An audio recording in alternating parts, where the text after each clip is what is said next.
ইতিহাস ঐতিহ্যের খোঁজে আজকে এসেছি রংপুর জেলার পীরগাছা উপজেলার মন্থরা জমিদার বাড়ি। আমার পিছনে যেটি দেখছেন এটি হচ্ছে তৎকালীন সময়ে মন্থরা জমিদারের নির্মিত একটি শিব মন্দির। আজকে এই জ্ঞানেন্দ্রনাথ রায় অথবা চৌধুরানীর যে ইতিহাস সেটি তুলে ধরবো এই ভিডিওতে। দেবী চৌধুরানী ছিলেন ব্রিটিশ বিরোধী আন্দোলনের তৎকালীন সময়ে একমাত্র নারী নেত্রী। নিঃসন্তান দেবী চৌধুরানী দস্যুরানী নামেও পরিচিত ছিলেন। তৎকালীন সময়ে প্রজাদের ভালো রাখতে ডাকাতি করত।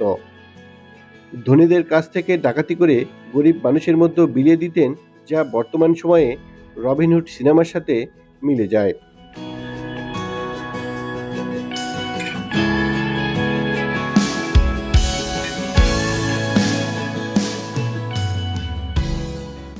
রংপুর জেলার পীরগাছা উপজেলার মন্থনার জমিদার নারায়ণচন্দ্র চৌধুরীর সাথে বিবাহ হয় কাউনিয়া উপজেলার দুর্গা দেবীর সঙ্গে। স্বামীর মৃত্যুর পর জয়দুর্গা মন্থনা স্টেট পরিচালনা করেন। তার রাজ্য পরিচালনার সময় ব্রিটিশরা রাজস্ব আদায়ের জন্য কালেক্টর নিযুক্ত করেন। রাজস্ব আদায়ের সময় তাদের অত্যাচারে কৃষক এমনকি জমিদাররাও অতিষ্ঠ হয়ে ওঠে। এছাড়াও সে সময় ইংরেজ নীলকরদের অত্যাচার বেড়ে যায়। তারা জোরপূর্বক উর্বর জমিতে কৃষকদের নীল চাষ করতে বাধ্য করা শুরু করে। তার ওই পরিপ্রেক্ষিতে দেবী চৌধুরানী ব্রিটিশদের বিরুদ্ধে বিদ্রোহ ঘোষণা করে।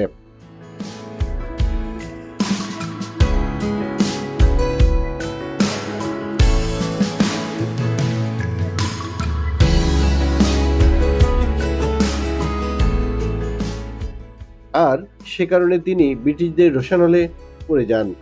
1760 সালের ফেব্রুয়ারিতে দিনাজপুর, রংপুর ও বগুড়া অঞ্চলের শত শত কৃষক যুদ্ধে অংশ নেয়। যুদ্ধে ইংরেজ ক্যাপ্টেন সহ অনেকে নিহত হন এবং মীর কাসিম পিছু হটতে বাধ্য হয়। দেবী চৌধুরানী এ যুদ্ধে জয়লাভ করেন। যুদ্ধে জয়লাভের স্থানটি এখনও জয়পুর নামে পরিচিত।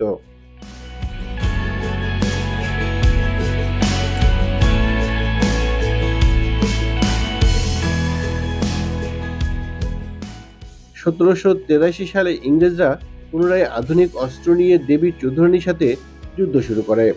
এ যুদ্ধে দেবী চৌধুরানী নিহত হন। বীরত্বগাথায় এই মহিষী নারীকে নিয়ে উপন্যাস, নাটক, সিনেমা তৈরি হয়েছে। তবে তার আবাসস্থল রংপুরের পীরগাছার চৌধুরানী নামক স্থানে কিছুই অবশিষ্ট নেই। সব নদীগর্ভে বিলীন হয়েছে। তবে পীরগাছার মন্থনা এলাকায় একটি শিব মন্দির আরো কিছু জলের জন্য স্থাপনার লক্ষ্য করা যায়, যা সংরক্ষণের অভাবে হারিয়ে যেতে বসেছে।